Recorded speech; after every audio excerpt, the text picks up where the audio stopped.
Tubahaye ikaze kuri Bigirezo TV, uko bisanzwe muri kumwe na so wayo Bigirezo TV Theoneste. Duhaye ikaze mwene data, uraho neza? Muraho neza. Ni ubwa mbere ntekereza ugeze kuri Bigirezo TV. Yego. Twaje kugusura hano muri Cyaruzinge, mu murenge wa Ndera. Twamenye amakuru ko ufite izina ridasanzwe ryitwa Mr Njuga ndetse na Papa Shumeri. Tugira amatsiko rero kugira ngo tuzabwire abakunzi bacu, ese aya mazina yaturutse hehe? Wadusobanura ukatubwira. Kamere kuri Papa Shumeri. Papa Shumeri hari igihe umuntu ageramo akaba umushomeri. Muri za mvugo z'iki gihe hari igihe ubona umuntu ukavuga ati uriya muntu ni danje, cyangwa mwaganira akakubwira ati wapi ibintu byabaye danje.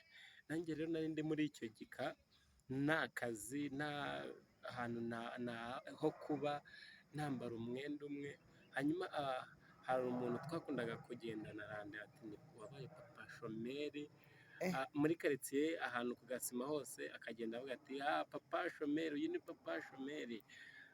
Rero naho byaje kuva, birangije bituma nkoramo n'indirimbo yitwa Papa Shumeri. Kubw'iyo ndirimbo rero nibwo izina ryakoze. Bivuze kuri n'umuhanzi. Ndi umuhanzi. Turakwishimiye. Mbonera no gusuhuza abantu bose batandukanye, abari muri Afurika, Aziya, Europe, Amerika, Australia, ni inshuti zacu. Nanababwire ngo nimubishobozwa mujye mukora subscribe ibiganiro dukora, ndabizi ko mubikunda muri benshi. Mujye mukora share, mubyohereza abantu benshi batandukanye kugira ngo ibyo dukora bigire umumaro kandi muri inshuti zacu. Mr Njuga, ni ukuvuga ngo uwo muntu wagendaga kuvuga, bivuze ngo igihe uhagazemo gituma abantu bakwita ibyo bashaka. Igihe uhagazemo ubundi hari ahantu ugera umuntu uwo ari we wese akagufataho ijambo bitewe n'aho uri.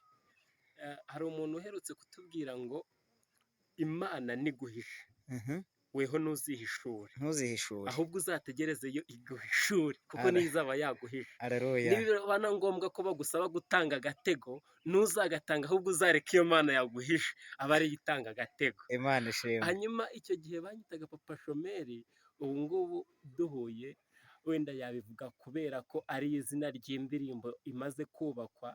Ubu ngubu niyanyita Papa Shumeri. Ubu usigaye witwa nde? Wenda akazina kariho ubu ngubu ni ako ngako Mr Njugu, bitewe n'umurimo nkora. Nkora injugu. Injugu ni iki ku bantu wenda batukurikiye batazumva icyo ari zo? Ni ibyo kurya bifasha cyane, bikorwa mu bigori. Nk'abantu bakunda kurya didosi, utuntu nk'utwo bakunda kurya, utuntu nk'utwo nazo niko ziba zimeze, zikorwa mu bigori. Aba ari nziza cyane, ziragufasha uri mu bintu runaka, uri mu rugo, uri kureba filime, uri kumva ijambo ry'Imana, kumwe uri kureba kuri TV, urazirya ukumva nta kibazo. Ni nka suforume ya kwa kundi umuntu yihekenyera ubunyobwa uruhuga. Yego, uwo ni wo murimo wawe ukora? Ni wo murimo nkora. Nkora na mobile money, ibyo twita gutanga amayinite. Nibyo nkora. Imana yamereyemo umugisha, urabona ko ameze neza. Wambaye na neza rwose. Ko ndi Papa Shumeri, ntabwo wapfa kubinyita. Oya, ntuzongere kwitwa Papa Shumeri. Ndumva ufite akazi kandi karagutunze. Uretse ko abantu benshi cyane urubyiruko rw'iyi minsi ntibashaka gukora, usanga hari abantu b'abasongarere ngo we ntiyajya kugira gutyo nk'uko ngo ntiyakora ikiyede batamuseka cyane, noneho iyo afite nk'umukobwa akunda. Ibyo bintu bibaho cyane. Reka wenda duhere, kubera ko turakijijwe dukunda gusenga, duhere nko ku basore cyangwa n'abakobwa, urubyiruko rusenga. Usanga umuntu wo mu rubyiruko avuga ati ngewe nzasenga. Usibye ko nta nubwo ari n'urubyiruko gusa, hari n'abantu bakuze bafite iyo myumvire, ngewe nzasenga, nta kindi nzakora, Imana yambwiye ko izangirira neza, nzasenga ntegereze ineza y'Imana. Kandi muri Bibiliya hari ijambo ritubwira ngo tuvuge ko abakiranutsi bazagubwa neza, kuko bazatungwa n'imirimo y'amaboko yabo. Iryo jambo batubwira aho ryanditse kugira ngo n'abadukurikiye batajyana ibyo twivugira. Iryo jambo riri muri Yesaya 3. Ndumva wagira ngo watwigishije n'umwe. Riri muri Yesaya 3, wafata bibiliya ukaza kurisoma umurongo wa 10. ukagenda usoma kuri uwo murongo wa 10 n'ibindi n'ibindi bivuga ku bakiranutsi, wagenda ubisanga muri iryo jambo ry'Imana. Aha, bakunzi ba Bigerezo TV, uyu muhungu ntasanzwe, ntiyita ko asa neza, ntiyita ko ari muremure cyangwa ari inzobe, akunda no kwisekera. Ni umuhungu mwiza cyane, yitwa Claude, n'umuhanzi. Claude, utitaye imbaga y'abantu uba uhagaze imbere, ugafata kariya kuma ukicara ku muhanda, ariko ubundi ukorera he kugira ngo n'abantu bajye banakugurira? Nkorera 15 ku muhanda ujya i Kabuga n'Indera, aho twita One Stop. Kuri One Stop, iriya alimantasiyo iri hariya ruguru y'umuhanda, ruguru y'umuhanda niho ushinga amatako, niho icyicaro cyawe kiri? niho mba nicaye rwose, ndi gukora injugu. Mwese mbahaye ikaze. Aha, ndahaca nanjye ntahane dishakajwe. Ni karibu rwose. Tubashimire rero, nari ndi ku kiganiro kivuga ngo mbese ni iki twakora kugira ngo twiteze imbere. Nababwiye ko ntabwo tuzajya tujya mu ijambo ry'Imana gusa, tuzajya tubasangiza n'ubundi buzima busanzwe. Uyu muhungu yatangiye yitwa amazina kubera ubushomeri, atangira avugwa kubera igihe yarahagazemo, ariko murabona ko akeye kandi ni iki wagira inama ku rubyiruko cyangwa se abantu bose basuzugura utuzi ngo turagayitse, wababwira iki kuri Bigerezo TV? Ubundi uko akazi kose kaba kameze kagutunze, ntabwo ukwiye kugasuzugura, kandi n'umuntu wo hanze n'akazi ngo asuzugure akazi kawe, ahubwo jya umwereka agaciro k'akazi kawe, kuko niwe ubuze icyo ukuramo, karagutunga. Bwaba ari ubuyede, jya ubukora wishimye, kuko nicyo gika cyangwa se niho hantu Imana iba yiguhagaritse. Yewe niba unakubura ku muhanda, aho ngaho niho Imana iba yiguhagaritse. Ishimira ako kazi, usenga uvuga ati Mana, nishimiye aka kazi umpagaritsemo, nizeye ko nta hantu kurutakura umuntu, nanjye ushobora kukankuramo ukampindurira ubuzima. Waba ufite amashuri menshi, waba utarize, ishimire akazi kose ukora, kuko karagutunze, gatuma udasabiriza. Ndagaye abantu cyane, usanga ni umusore afite amaboko, afite amaguru, ariko ugasanga arimo arasabiriza. Agusanze ku muhanda ati wamaye ijana nkajya kugura mituyu, kandi afite amaboko yagakoze akabona ryaja. Nkongera nkabwira urubyiruko cyangwa se abantu baba mu rusengero, bicara bakavuga ngo njye sinzakora, Imana yambwiye kwizangira neza. Reka nongere ngaruke kuri iryo jambo, Imana yambwiye kwizangirira neza. Ineza y'Imana ndayemera, ineza y'Imana nemera kwibaho mu gihe yaryenye, igihe yasizeho, umuntu abona ineza y'Imana.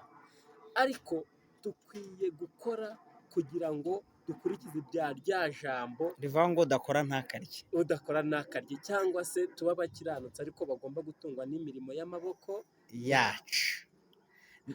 Hanyuma nakubwira, gusenga ni byiza, ariko niba ku cyumweru wasenze, ukaba uzi ko ku wa mbere hari ahantu ushobora kugenda ukabona umugati, ukaba wakorera 2, ukaba wakorera 1000, genda ugikorere kugira ngo ejo uzagaruke ufite ishimwe rivuga ngo Mana, ndagushimiye ko wamaye igitunga umubiri wanjye, tunga n'ubu bugingo kugira ngo mbashe gukiranuka. Imana ishimwe. Aha turashimira leta yacu yashyizeho ikigega cyitwa Agaciro Development Fund, uburyo bwo kwigira, abanyarwanda tukigira. Ntabwo ari ngombwa ko duhora dusabiriza duteze amaboko, dufite amaboko natwe nk'abanyarwanda, nk'urubyiruko. Ikintu cyica abantu benshi ni ukudakora. Baravuga ngo akazi karabuze, ngo turi abashomeri, ariko kandi ushobora no gucuruza avoka, Imana ikaguheramo umugisha. Imana itanga umugisha cyane, ishingiye ku bwenge bwawe, ishingiye ubundi kuba wabitekereje ukavuga ati Mana, ngiye mu bushobozi mbaye mfite aka kanya, ubaye unije, ngiye gukora iki ngiki, meramwo umugisha. Ndakubwira, wenda nubwo hari igihe cyageze bigacika kuri njyewe, nyitangira gukora cyangwa nyitangira gutunga amafaranga, nakoreye umuntu ndi guhinga umusiri, ahantu nahinze iminsi 3 mera mu gitondo nkagera nimugoroba, amemba ibiceri 300. Ibiceri 300 nkahinga, nkava mu gitondo nkagera nimugoroba. Ariko icyo gihe ntacyo byari bintwaye, kuko wasanga ari nayo mpamvu mpagaze ahangaha, kuko ninubiye icyo gihe. Nari ngiye kuvuga ahandi hantu Imana itangira umugisha, njya gukorera amafaranga menshi. Wari ukomeje ku kintu kivuga ngo umuntu yacuruza na avoka, Imana ikamuha umugisha. icyo kintu nibutse ko nigeze kugikora kandi nakiboneye nk'umugisha. wacuruje voka? Nacuruje voka ubundi hano i Gasogi. Yego. Abantu benshi usibye ko ubu ngubu hari umuntu wari unzi icyo gihe muri iyo myaka ni 2011, 2010, 2011, umuntu wari unzi yaranzi nkiri mutoya nikorera igitaro cya voka, ubu hari ushobora kumbona ntamenye kubera ko Imana yahinduye amateka. Haleluya, ngira ngo nawe urabibona. urasa neza rwose. Hano i Gasogi nta giti keragaho voka nari nzi aho kiba. Gasogi yose nari nzi ahantu igiti cyera voka kandi ziryoshye, nkamenya n'ukwezi keramo n'umwaka keramo. Ubwo rero uko igihe cyageraga najyaga gusura cya giti nkakirangura ku cyumweru, aribyo mvuga ngo nubwo twaba dusenga ntitukajye dusuzugura akazi cyangwa ngo twange gukora ngo Imana izatugirira neza. Nibyo izatugirira neza. Njye nabaga mu rugo ku cyumweru, naririmbaga muri Chorale de Dimanche, ku cyumweru nkambara neza nkakaraba nkikorera igitaro nkajya mu isoko ku Murindi, narangiza nkajya gusenga nkajya kuririmba muri korali.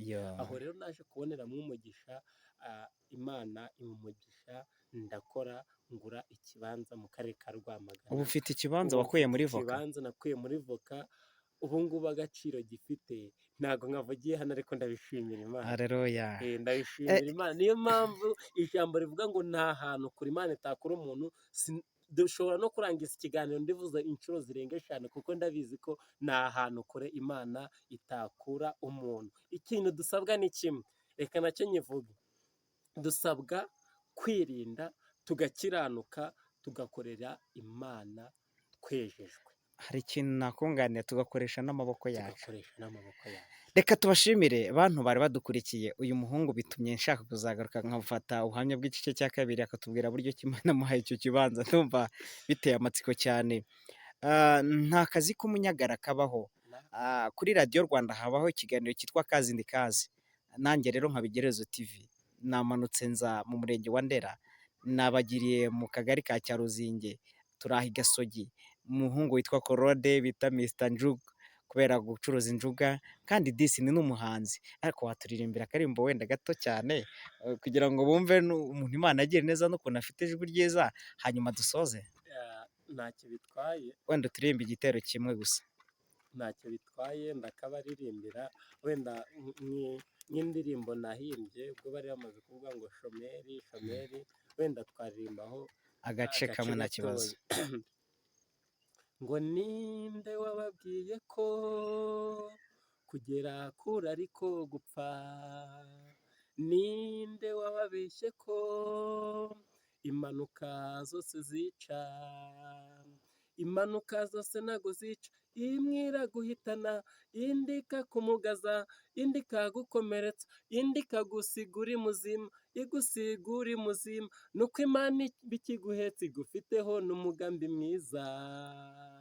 Mana we wankuye kure, ibyari kumitana byari byinshi, ubwo byari byanze mbaye papa shomeri, karandezi wacu zari kumitana, wavunaguye amenyo y'ibyari binyasamiye, akira ishimwe ryanjye nanjye ngushimiye. Haleluya. Ngiyo rero papa shomeri waduteye amatsiko. mu minsi mike muzahiyumva imeze neza, ikoze cyane, ndayibakumbuje. Claude, reka tugushimire, ariko kandi tunakubwira ngo turagukunda. Hanyuma ibyo ukora n'ibyaguke, ibyo ukora n'ibitere imbere. Ubutaha wenda mu minsi iza uzahindurirwa n'izina, ntukomeze kwitwa Claude gusa, ahubwo uzaba uri kumwe na Claudine. Claudine ubwo n'undi muntu ashobora kwitwa irindi. Niyo atakitwa Claudine akitwa, wenda akambivuge mbirambuye warutinye kuyivuga, akitwa Madamu Claude. Reka tugushimire kandi dushimire abantu bose bari badukurikiye kuri Bigerezo TV. Tubabwire ngo muri inshuti zacu, kandi iki kiganiro mugikurikire, kandi tubifurize ko mwajya mugerageza kumva ibyo tushyiraho, kandi biryohera amatwi yanyu, kandi hari aho bibakura n'aho bibageza. Tugushimire nawe Claude. Murakoze cyane, nanjye ndabashimiye. Tutaragenda, ndashaka usengera abantu, ariko utarasenga ndagira ngo utange nimero za telefone. Birashoboka ko wenda hari nk'umuntu yashaka no kuguhahira injuga, injugu akazaza cyangwa se kuguhahira. ageze 15 agashaka gukoresha mobile money, Yego. yampamagara ntacyo. Nimero yanjye ni 0782 32 90 reka nsubiremo, ni 0782 32 90. niyo ngiyo. Reka tubashimire rero, ngaho sengera abantu kandi Imana iguhe umugisha. Turagushimiye data wa twese uri mu ijuru, turagushimiye ko uri Imana y'amahoro, tugushimiye ko waturinze mu bihe byose byatambutse, tugushimiye ko watumenye kera tukiri urusoro mu nda z'ababyeyi, izina ryawe nirihabwe icyubahiro. Ngaho rero nkimara kugushimira, ndagusabye kugira ngo wakire imitima y'abantu bawe, ndagusabye kugira ngo imitima y'abantu bawe igire inyota yo gushaka iby'ijuru. Reka urengere abantu bawe, kandi ndakwinginze kugira ngo ujye ukomeza ubibutse ko Yesu ari we mwami wacu. Niho wadusizeho, kandi wadusizeho hari icyo utugambiriyeho. Waraturemye uturemera imirimo myiza muri Kristo Yesu kugira ngo tuyigenderemo. Niyo mpamvu tutahwema kugushima, niyo mpamvu dukomeje guhora tugushimira ubudasiba. Nsengeye abantu bawe rero kugira ngo ukomeze ubagwize imbaraga zo kugukorera, ubagwize imbaraga z'ubutunzi, ubagwize ubwenge bwo kugushaka, kandi icyo bashaka niho bagishakaho ntukibahe. Ndakwinginze kugira ngo wagurire imikorere y'abantu bawe, nk'uko wavuze ngo abawe urabazi, bariho ikimenyetso. Reka icyo kimenyetso ukomeze ugishomangire kuri bo, kandi ubarinde gutandukira. Abakwizeye bose ndabizi ko batazakorwa n'isoni, niyo mpamvu mba mbakuragiza kugira ngo ubamenyere ibibakwiriye, ubatungishe ibibakwiriye kugereza igihe uzaza kubatwara. Ngaho rengera igihugu cyacu, urengere Abanyarwanda, urengere abatuye isi bose, kuko niho murengezi wacu. Urakoze ko wumva gusenga, izina ryawe rihabwe icyubahiro none n'iteka ryose, amen. Reka tubashimire mwe mwari mudukurikiye kuri Igerezo TV, Imana ibahe umugisha, kandi tunashimire Claude. Ubutaha tuzongera tugutumire. Astra Vista, mugire amahoro. Murakoze cyane.